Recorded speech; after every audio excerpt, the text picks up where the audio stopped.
Chioggia per l'arrivo della prima nave da crociera con a bordo circa 800 passeggeri provenienti soprattutto dagli Stati Uniti. Chioggia è nel piano degli approdi diffusi dopo l'estromissione delle navi dal canale della Giudecca. A Torcello avvistato in acqua da un passante il corpo senza vita di un uomo. Si tratta di un 61enne di Favaro, probabile sia stato colto da un malore durante alcune immersioni di pesca subacquea. Minacce di morte sui social, la denuncia dell'assessore regionale Donazzan durante una trasmissione radiofonica. L'esponente politico è da giorni sotto attacco dopo il tragico gesto dell'insegnante transgender. Pensioni e incarichi dei direttori generali delle ULSS. Il direttore generale della Sanità Veneta annuncia l'avvio di verifiche dopo l'inchiesta della Corte dei Conti a Potenza. Accordo raggiunto tra comune e sindacati per il mantenimento dell'uso del capannone del petrolchimico. Nell'ambito del lavoro, ora i sindacati lanciano l'allarme sul futuro dell'industria a Porto Marghera. Venezia omaggia il suo illustro compositore Antonio Vivaldi con una serie di concerti nei luoghi vivaldiani per eccellenza tra chiese e basiliche e palazzi antichi, con il debutto alla Chiesa della Pietà in Riva degli Schiavoni. Paolo Poggi spiega le sue dimissioni da responsabile dell'area tecnica del Venezia. Nonostante la proposta del rinnovo del contratto, l'ex Momber racconta anche di aver percepito una mancanza di rispetto nei suoi confronti. Buonasera e ben ritrovati dalla redazione di Venezia. Dunque, lo avete sentito dai titoli, come previsto oggi è arrivata a Chioggia la nave da crociera della Viking Sky con 800 passeggeri a bordo. Accolti dai tamburi dei figuranti della Marcigliana stanno sbarcando i primi passeggeri della nave Viking che attracca qui oggi al porto di Chioggia. Una giornata storica.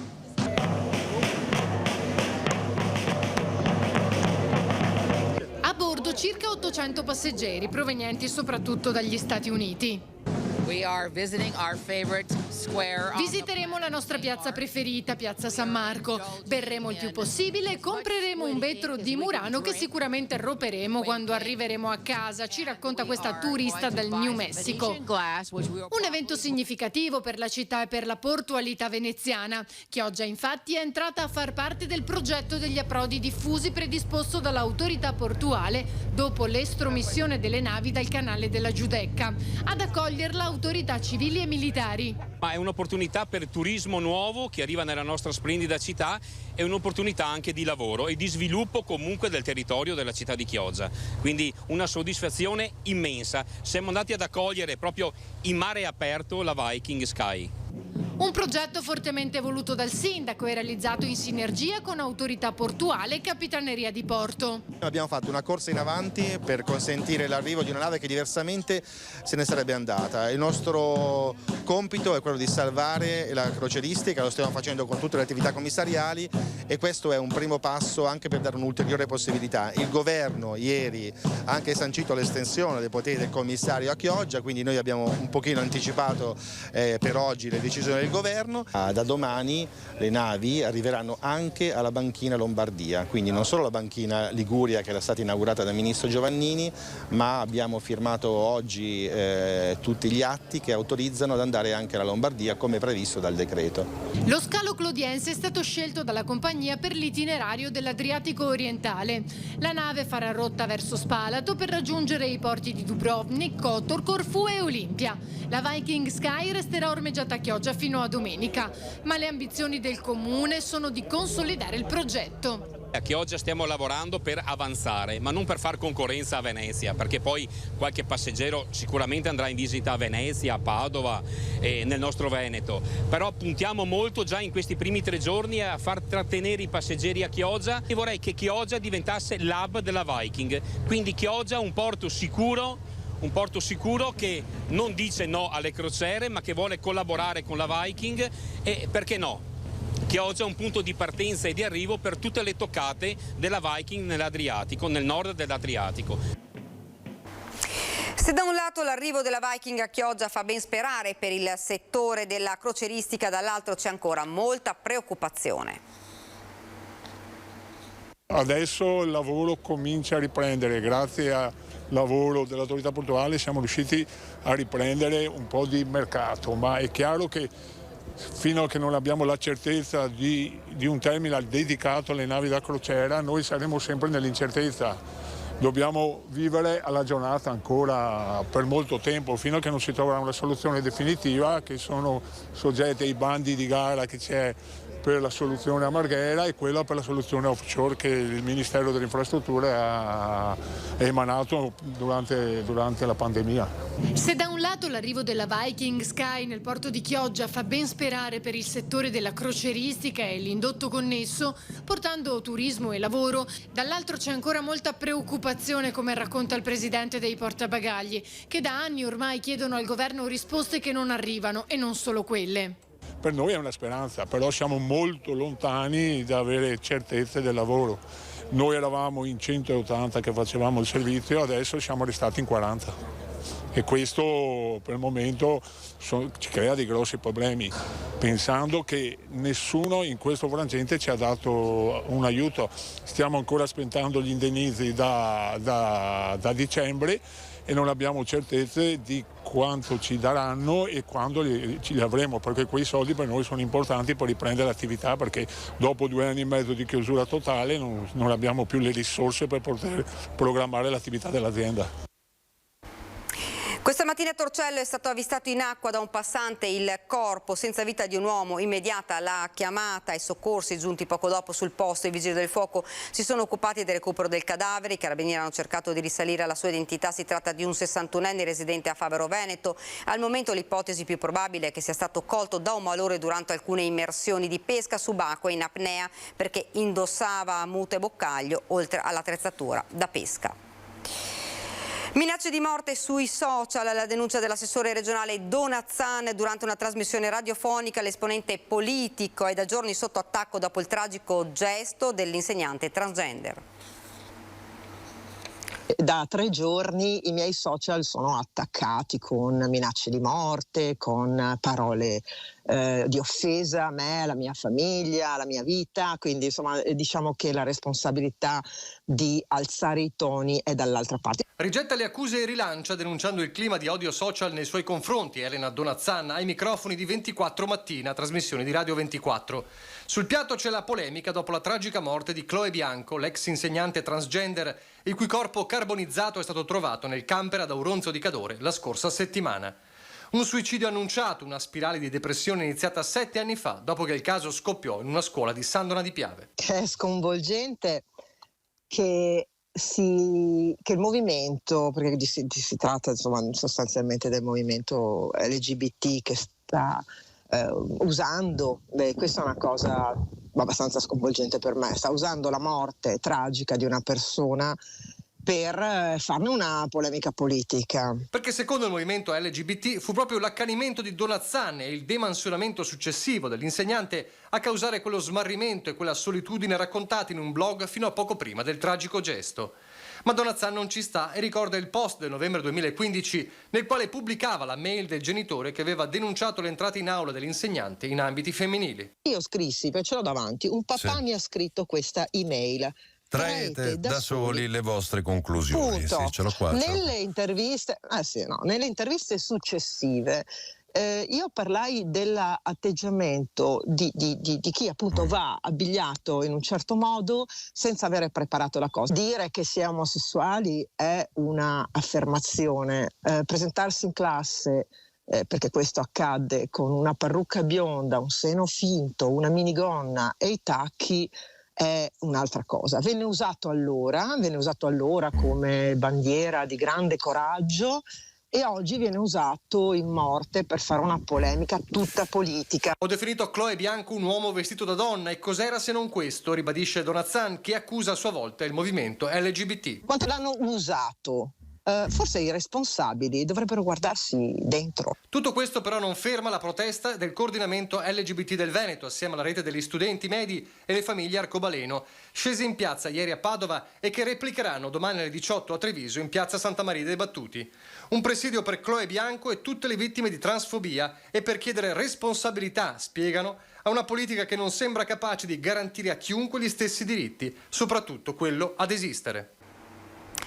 Un incidente ha coinvolto poco dopo le 16 un auto articolato sulla 57 tangenziale di Mestre tra lo svincolo di Mirano Dolo e il bivio con il passante di Mestre in direzione Milano.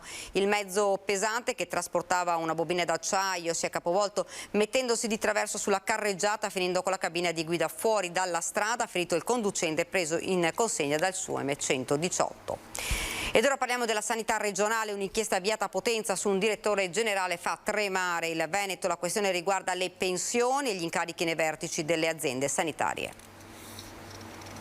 La Regione, quando ha avuto conoscenza di queste informazioni che un po' circolavano nel mondo delle aziende sanitarie, ha avviato subito una ricognizione delle proprie aziende con i propri direttori generali per conoscere in dettaglio qual è la posizione rispetto al tema del collocamento a riposo per ciascuno dei direttori generali di tutta la Regione Veneto. Laconico il direttore generale della Sanità del Veneto sulla vicenda che potrebbe coinvolgere e stravolgere le aziende sanitarie della nostra Regione. Quando avremo acquisito le risposte valuteremo anche quali sono dal punto di vista legale le ricadute e le singole prestazioni. Risposte, assicura Flor, che arriveranno in breve tempo, già la prossima settimana. Tutto parte dall'inchiesta avviata dalla Corte dei Conti sul caso di Giampaolo Stopazzolo, vicentino ma direttore generale dell'azienda di Potenza. La questione è tanto semplice quanto complicata se fosse accertata.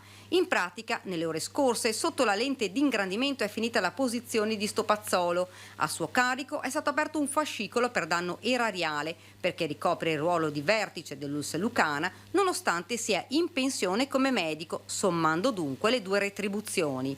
Un vero uragano che ha messo in allerta il Veneto. Almeno 6 potrebbero, perché incondizionale d'obbligo, finire in questo vortice. Il direttore generale dell'azienda ospedaliera di Padova, Giuseppe Dalben, dell'ULSS 2 Trevigiana, Francesco Benazzi, dell'ULSS 3 Veneziana, Edgardo Contato, dell'ULSS 8 Berica, Maria Giuseppina Bonavina, il direttore della Fondazione Scuola di Sanità Pubblica, Francesco Cobello, persino lo stesso Luciano Flor, il vertice della sanità regionale, ed altri numeri 2 e numeri 3 delle aziende sanitarie della nostra regione. La questione gira tutto attorno alla pensione, se i direttori generali in quiescenza la percepivano o meno. Nel caso in cui l'incarico dirigenziale sia iniziato prima della sospensione, sarebbe possibile un cumulo che non ecceda i 240.000 euro. Ma il Consiglio di Stato in realtà dice altro nel prevedere questo caso specifico. Nell'ipotesi in cui venga conferito incarico a un soggetto ancora in servizio, per evitare illusioni al momento della collocazione in quiescenza, il rapporto deve trasformarsi in un rapporto a titolo gratuito. Cosa accadrebbe nel caso ci fosse questa situazione in Veneto? Sulla possibilità di eventuali commissariamenti o cambiamenti ai vertici, il dirigente Flor frena. Una recente delibera della Regione Veneto che porta a 67 anni l'età lavorativa per i dirigenti di area regionale consente ai direttori generali in quiescenza di essere retribuiti per il loro ruolo di vertice a patto di rinunciare alla pensione. Insomma, una questione tutta da chiarire. Un incontro in presenza con elettori, cittadini e amministratori per rendere conto della sua attività in Senato. Ieri sera a Mestre l'esponente Dem Andrea Ferrazzi ha parlato di cosa si è fatto e cosa c'è ancora da fare per il Veneto e per Venezia.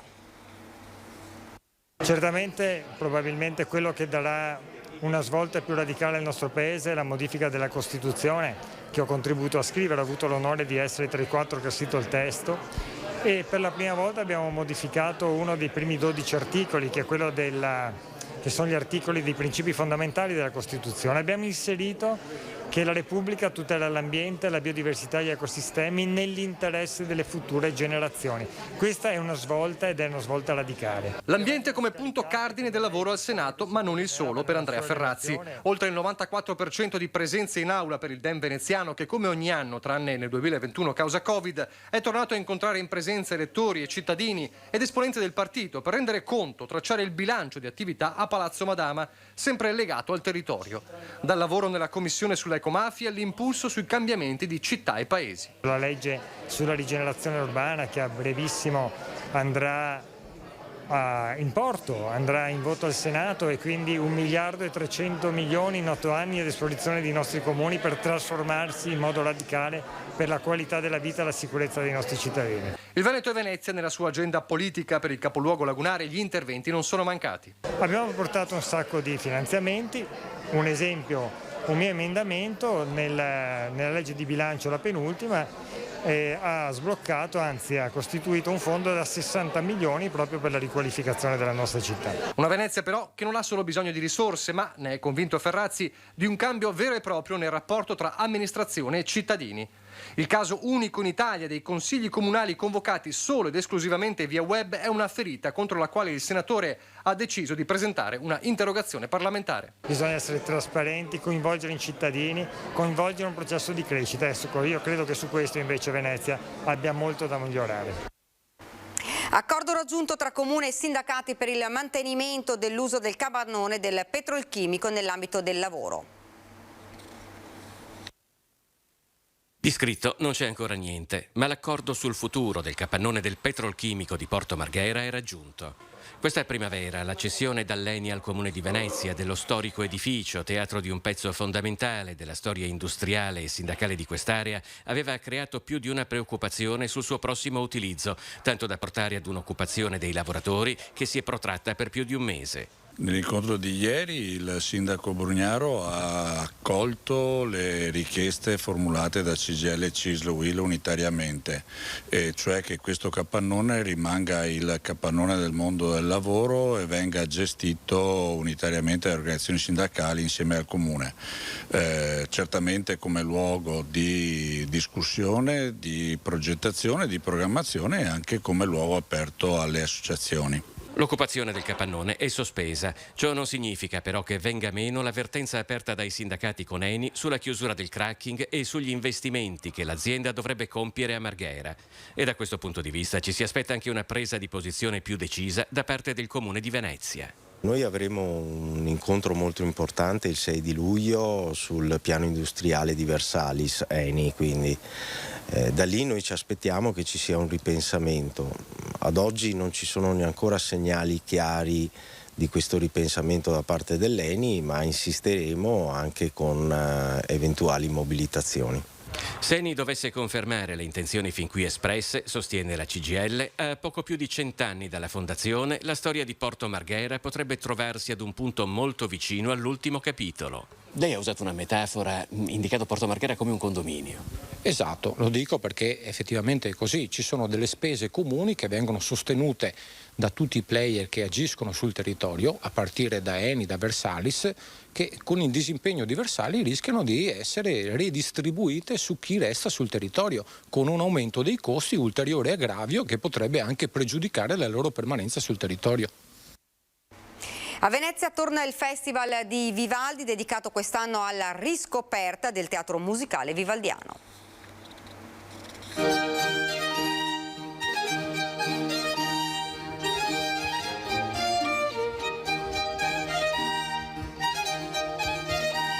Con le 4 stagioni di Vivaldi debutta a Venezia l'omonimo festival.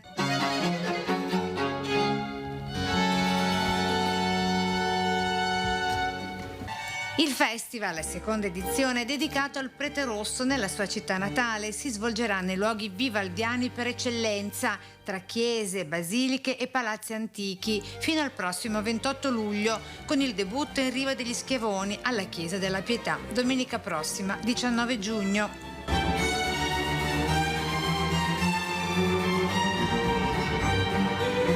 Prestigioso il programma di concerti, eventi ed opere dedicato quest'anno soprattutto alla riscoperta del teatro musicale vivaldiano, ad oggi del tutto sconosciuto. A prendervi parte una parata delle stelle della musica barocca, nel segno di una festa della musica e della straordinaria vitalità musicale di Vivaldi.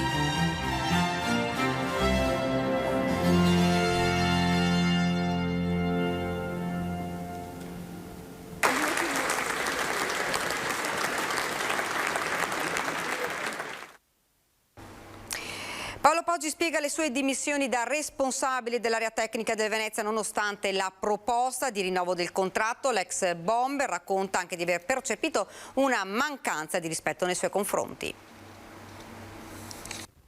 Per far bene il proprio lavoro in una società bisogna condividerne i valori. Nel momento in cui non è più così è giusto lasciare spazio a chi ha più entusiasmo e chi può dare qualcosa di più per la società.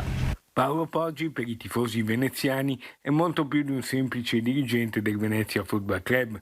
Di questa società ne è stato prima tifoso, poi giocatore, anche factotum, un simbolo prima di esserne dirigente. ATG Plus spiega così i motivi della sua dolorosa uscita di scena, la rinuncia del club arancio-nero-verde al DS Mattia Collauto, amico fraterno, una delle cause.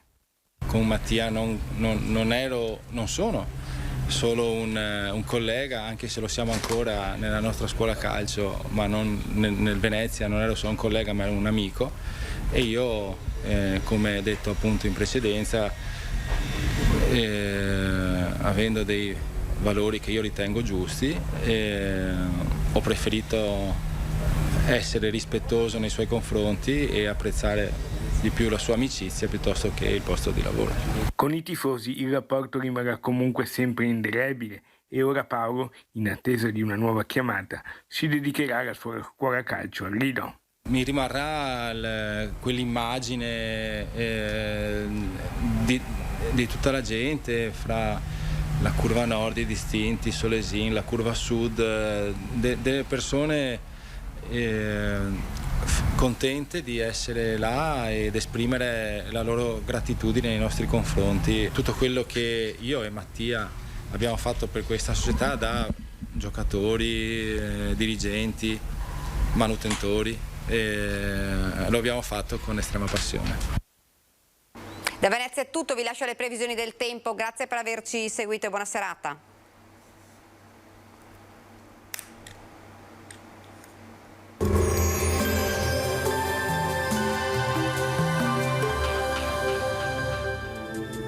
Bentrovati al meteo. L'alta pressione continua a garantire tempo stabile e siamo nel pieno di un'intensa ondata bollente che sta riguardando mezza Europa, ma vediamo il dettaglio di sabato 18 giugno. Sul Veneto tanto sole ovunque, cielo terso e limpido, solo con qualche velatura, precipitazioni assenti e prosegue dunque il periodo di siccità e anche di caldo anomalo per il periodo. Parliamo di un clima eccezionale con valori oltre la media di circa 3-4 gradi. Temperature minime tra 16 e 22 gradi, massime invece comprese tra i 29 e i 33 all'incirca. Ci spostiamo ora sul Friuli Venezia Giulia, dove sarà soleggiato e sereno. Farà caldo, specie in pianura, mentre venti di brezza mitigheranno le zone costiere. Temperature minime sui 16-22 gradi, massime intorno ai 30-32 gradi. Infine diamo uno sguardo alla situazione del Trentino Alto Adige, anche qui ampio soleggiamento, lo vedete, cielo sereno o velato, senza precipitazioni. Temperature minime intorno ai 18-19 gradi, massime infine intorno ai 32-34 all'incirca. Dal meteo di Antena 3 per ora è tutto, grazie per l'attenzione, arrivederci.